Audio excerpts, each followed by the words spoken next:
Clay Martin here with Author Reservation. Today we're going to talk about shooting stance.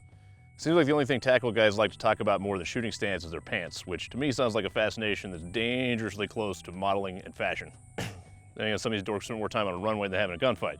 So like everything else with shooting, this is overthought a lot, and it's really not rocket science, not a lot to it. So one of the trends we're starting to see is this super wide shooting stance, like you're getting ready to get down and hit the defensive line of the New England Patriots or something. Gronkowski's not between you and the paper targets, I promise, dude.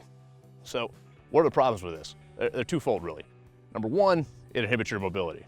Number two, you look like a tool bag. If I'm down in my 70s Kung Fu, David Carradine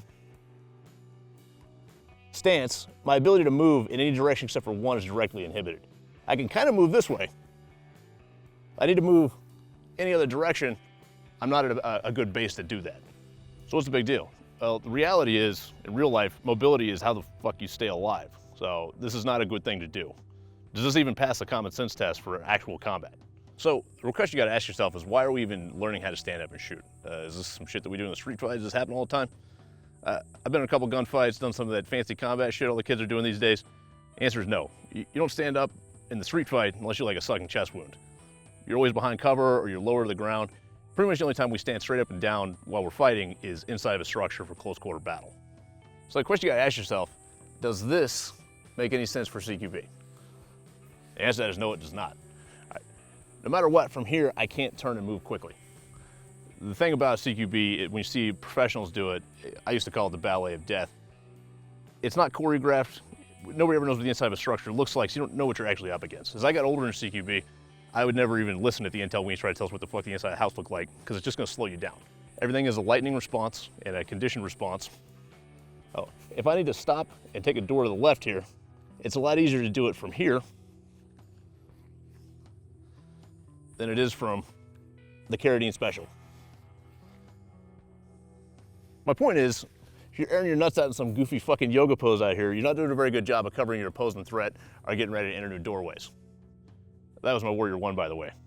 I already showed your mom's downward dog last night. So if we determine that for tactical, this only really makes sense if you paint chips on the regular, does it make any sense for competition? That would at least be defendable. All right, things are a little bit different competition. You always know which direction you're going. You get to walk through the stage and stuff first. So does this make sense for that? No, no, it does not. I know that shooting sports are not home to the most athletic of athletes, if you will. So go ahead and take a second, Google Olympic runners starting blocks, and then come back, okay? This doesn't make any sense for being able to take off quick either. Even fucking sprinters and distance runners and stuff start with their feet much closer together. If this was an advantage, I guarantee you Usain Bolt would have tried it by now. It's not. The other thing, if you ever watch high-level USPSA or three-gun competitors shoot, they're almost never holding still. Their shooting stance doesn't really matter that much because they're always in motion.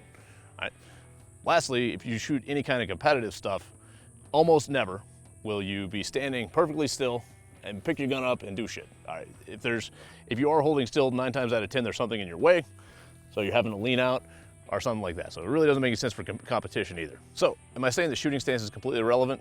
No, but I am saying it's not that goddamn hard to figure out. Really not. Here we go. So how not hard is this? Well, really not hard at all. I'm standing up. There's something I'm gonna shoot. Somebody hand me a gun. Lean my way forward just a little bit. That's it. All there is to it. All right. However I naturally stand, however it's comfortable for me, all I gotta do is project my way forward just a little tiny bit. I'm good to go. Way back when I was a young Padawan learner in the Marine Corps, one of the first platoon sergeants came to formation drunk one morning and gave us a little lecture about your fighting stance, as he called it. You should be able to shoot a gun. You should be able to throw a punch. You should be able to give a barracks scout some clippers. And the man wasn't that far off. Really not a lot to this.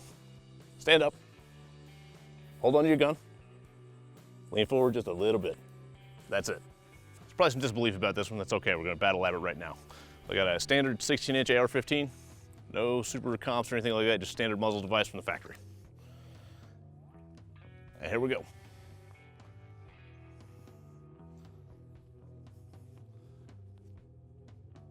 Wrist over the top of the gun, buttstock on my shoulder, just a normal, relaxed shooting stance.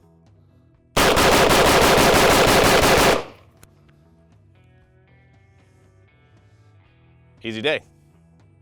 All right, so that's an AR-15. Still not impressed, huh? Okay. I got something for that. This is my LaRue OBR. Shooting full power 308 ammo. On 1 foot. Questions?